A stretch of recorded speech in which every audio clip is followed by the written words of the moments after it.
Hello there, I'm Kaz. Those of you who've been watching the channel for some time may have noticed that I haven't delved much into the next generation home consoles. Silly as it may be to use that term, when the Xbox One, PlayStation 4, and Wii U have been out for years. Part of that is due to my lack of interest in most of the exclusive titles to come out in the past few years, and difficulty in justifying purchasing a system due to said lack of interest in current exclusives, and the fact that I don't own a Wii U as of this writing, but also because there's still a lot of interesting games coming out for the previous home consoles. Case in point, Lost Dimension for the PlayStation 3 and PlayStation Vita. Developed by Lancarse Ltd of Etrian Odyssey fame, Lost Dimension offers one of the most intriguing premises for a story of any recent release. But, is its execution as brilliant as the setup? Let's find out. The story opens with lasers raining down from the sky and a massive tower appearing on the planet. As a member of a secret organization named Sealed, our hero named Sho and his comrades are sent to this tower to end the villain behind this named... The End. I am the End. No, not that one. True to his name, the End seeks to destroy the world via nuclear warheads in 13 days, so it's up to our heroes to climb to the top of the tower and stop him. There's just one small problem. Did I mention there's a traitor among you? The premise is brilliant. It's a mystery of sorts, one that has a lot of different routes that the story can take it. Do you go for a paranoia angle like John Carpenter's The Thing, where everyone is afraid of this alien being that can assimilate them, where they can't tell who's human and who's not? Windows found some shredded long johns, but the name tag was missing. They could be anybody's. Nobody trusts anybody now. Do you make it a story about personal sacrifice, with the ends justifying the means as you kill comrades you've grown close to? How about a tale about trust and friendship, and putting faith in the people you're fighting with? After all, the game establishes early on that they're strangers to one another, so how do they know who they can trust, and who will stab them in the back? Lost Dimension's take on this tense tale mixes in elements of paranoia, suspense, and camaraderie, resulting in... well... What worries me more is what he said about a traitor. Do you think it's true about there being a traitor? You say that, but what if there is another traitor? However. Oh. Seriously? You say that as if you couldn't possibly be the traitor. Are you trying to claim that you're not the traitor then? If there is a traitor in your midst... You mean the traitor? Traitor. Traitor. Traitor. Traitor. Traitor. Traitor. Traitor. Traitor. The traitor traitors. Traitor. The traitor. Traitors. Traitor. Traitor. Traitor. Traitor. Traitors. Traitor. Traitor. Traitor. Traitor. Traitor. Traitor. That was how many times they talk about the traitor in the first part alone. The first part of a 5-part story. I swear. They talk about the traitor in this game more than people say God in Silent Hill 3. You gotta be fucking kidding. Yeah, the dialogue is really repetitive. If it isn't the characters constantly reiterating how they're not the traitor, but that they're worried about there being one, it's about them repeating how they'll stop the end no matter what. This lack of substance when the writing continues to drone on and on about the same 2 points for the vast majority of the story. It becomes difficult to build any sort of tension in the situation, or investment in the characters, or that most of them treat this revelation as some sort of inconvenient, then a major problem that could affect their mission, but we'll come back to that later. There are some surprisingly smart moments in Lost Dimension, like when one person shoots the End in the middle of his monologue. Admittedly, it doesn't do anything, but it's still rare to see somebody do something so smart like this so early in the game. However, said moments only serve to highlight the many questions that the game fails to answer, such as, why can the End only be killed at the top of the tower if he exists, in his own words, on another plane? Or, more importantly, why? Why is there a traitor to begin with? Why would they want to betray the only group capable of saving the planet? The End wants to nuke the entire world and wipe out everything in existence. To go back to an earlier example, this would be like if in The Thing, MacReady secretly helped out the assimilating alien with the extinction of humanity. There is no reason why anyone would side with this murderous monster who wants to kill every living being, including themselves, especially after he reveals that he altered their minds. Much as I'm not a fan of the first Danganronpa, at least they give a reason why the characters would betray their comrades and murder them, as well as provide them an empathetic backstory. Mind you, they're still murderers and their motivations are ridiculous, but at least there's an attempt to give them one while answering any of the questions the player is asking while playing the game. Here, there is no reason given why any of the characters would side with the end. But that question, among many others, is not the biggest issue with the writing. In Lost Dimension, none of the characters are likable by any definition of the word. Some of them are well-rounded, but they aren't interesting, and the writing never makes an attempt to make them interesting, nor give the player any incentive as to why they care about them or should be worried that one of them might be the traitor. There is no emotional investment, no motivation in seeing any of them stay alive, nor any reason to be surprised when one of them betrays you because of how blandly they're written. Mind you, it's hard to make your characters likable when they spout off nonsense like this. There isn't a single thing that the living can do for the dead. You can't be serious, are you?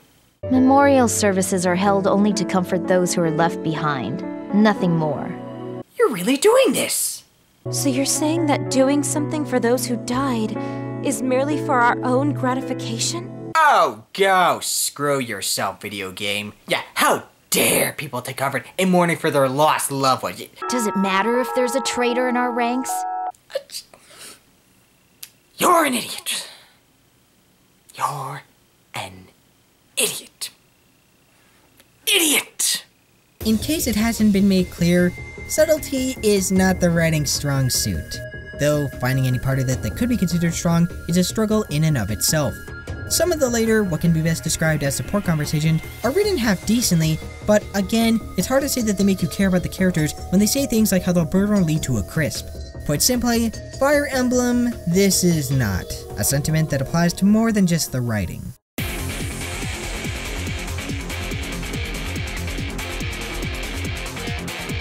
Despite its focus on mystery, Lost Dimension finds itself locked in the genre of tactical role-playing, one whose combat bears more than a passing resemblance to Valkyria Chronicles, though Lost Dimension has its own unique take on turn-based tactics, the most notable of these being the ability to defer to another unit after they've moved. This allows a unit that's already taken their turn to do so again, which can be useful in letting a character heal after a particularly tough encounter, or making sure that the turn of a unit out of enemy's range doesn't go to waste.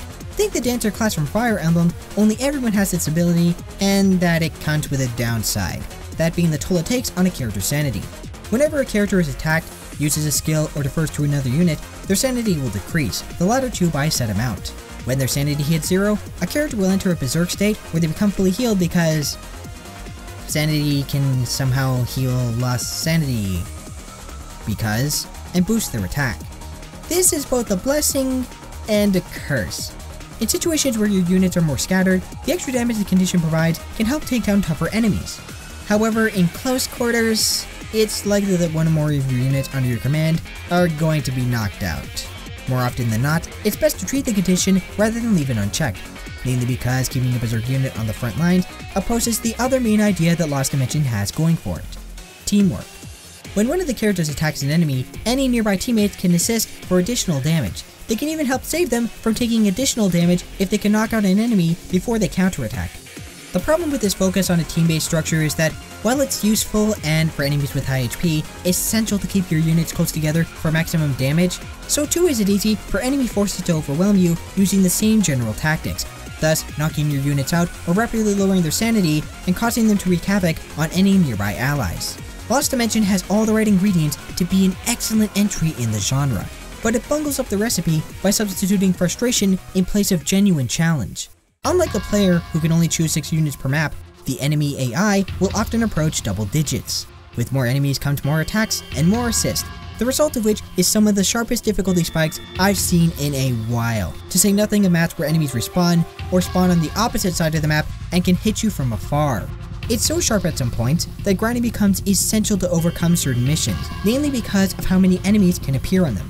Not to say it's difficult because of the enemy AI, by all accounts it's incompetent, with enemies often running into one another or attacking each other instead of, walking around them. Rather, it's difficult because, with how many can be placed on a given map, coupled with the usually poor placement of your troops, enemies can easily swarm a single unit and put them out of commission, especially since certain units can't wield ranged weaponry, thus not being able to defend themselves.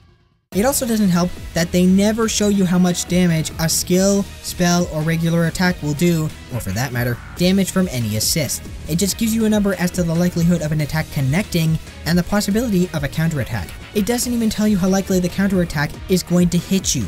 It's a downright baffling design choice to withhold necessary information that the player needs to know in order to make a reasonable decision as to what they should do during their turn. There's a difference between breaking conventional design constraints and being outright obtuse. Unless you do the math yourself, you'll never know how much an attack will do. Outside of these tedious, tactics-lacking back times, there's not too much to do. There's the aforementioned character conversations which, again, aren't very well written, whose sole contribution to gameplay is for a secret ending that neither the writing nor gameplay is compelling enough to warrant that sort of time investment. Besides, it's hard to grow attached to people who not only insist that they're nothing more than strangers to one another, but also constantly restate how they shouldn't get close to one another because some of them might be traitors who need to be weeded out. This brings us to what the game calls judgment, wherein the cast votes for who they think is the traitor, and the person with the most votes is then killed. Lost Dimension does an exceptionally poor job of explaining how this part of the game works. In fact, during the first time, I voted for who I thought was the traitor, but my vote didn't seem to matter since everyone voted against them, to the point where I went and reset the game just so I could figure out what just happened. So in the hopes that people will be less confused if they choose to play this game, I will explain it. The first traitor is automatically determined on your first playthrough. It doesn't matter who you vote for, the same person is the traitor, the same person will die. Once you reach the second floor, the traitor is determined at random. In order to figure out who that is, you need to do several missions with different characters and pay attention to how many suspicious voices you hear via the vision command. The amount of voices varies depending on the amount of suspects who participate in the most recent missions, ranging from none to 3. Of these 3 suspects, one of them is the traitor. Once you've figured out your potential renegades, you can use a vision point, aka VP, and participate in a minigame where you hold the control stick in the right direction to find the suspect 3 times in order to determine if the person in question is trustworthy or not. This part, it comes across as a massive missed opportunity for some sort of investigation mechanic, where you find contradictions in what the characters say instead of literally following their words, let alone 3 times. On its own, the process is actually quite enjoyable. Piecing together a list of possible suspects and figuring out who's the traitor is easily the best part of the game. However, aside from feeling woefully disconnected from the rest of the gameplay, this judgment system is wrapped around 3 major problems. 1. In order to hear any voices, it requires you to play through several missions before you hear any of them. And the tactics portion of the game is a complete chore, given that the game boasts a cast of 11 characters and the fact that only the 10 most recent battles are kept on record. The amount of combinations it can take to discover who's suspicious can be ludicrous, especially early on. It's padding of the highest caliber, stretching out a game that can be easily beaten in under 20 hours to over 30, possibly more depending on how many traitors are among you in the final battle. Even when reduced to 7 of them, finding a trio of voices remains a tedious task. 2. Even if you do figure out who the traitor is, you can't suddenly vote for them to be eliminated and be done with it. See, everyone alive can vote on who they think is the traitor, with a prediction showing how the voting will play out if you decide to enter the judgment room. The only way to change the outcome is by telling your allies who you think it is at the end of a mission, meaning you have to spend even more time completing many mundane missions, thus padding out the game even further. 3. The game auto-saves when you enter judgment, so you can't simply go back or reset the game if things go bad during trial. Now at first, this isn't a problem since you can choose when to enter the judgment room and have ample time to change the voting results. That is, until you reach the 4th floor. This is a minor spoiler, so skip to this time if you want to avoid it. And 3, 2, 1. From the 1st to 3rd floor, every trial results in voting for a single traitor. Not so with the 4th floor, which changes up the usual pattern by making you vote twice, one right after the other. Now, putting aside for a moment that you can't check who the second one is because, believe it or not, you can't use VP to discover who's a traitor and who's not when in judgment, nor influence the vote like you could before, you have to go in knowing that you have to vote twice, know who both of the traitors are, and have previously manipulated the vote in your favor. If you don't do that, chances are someone who isn't the traitor is going to die, which in my case, they did. And no, the game never hints at this shift. It just lobs it right at you when every previous judgment has only had 1 traitor per floor, and this game features 5 floors, thus leading to the conclusion that there would be 1 per floor. In fairness, fallen comrades do leave behind materia, which lets any of your other units utilize their skills and unlock powerful new ones. But that's not a consolation when that means the traitor you voted for gets to live and eventually turn their back on you while someone innocent is killed because the game changed the rules for no adequate reason. Presentation-wise, Lost Dimension continues its trend of being an absolute mess. While the character designs are merely average, the enemies could not be any less inspired. Tron-esque humanoid figures with random parts sticking out of them. Larger foes in particular clip through the walls and floors. Speaking of which, get used to seeing those environments up close because of how awful the camera is. How do you screw up the camera in a tactical RPG, you may ask?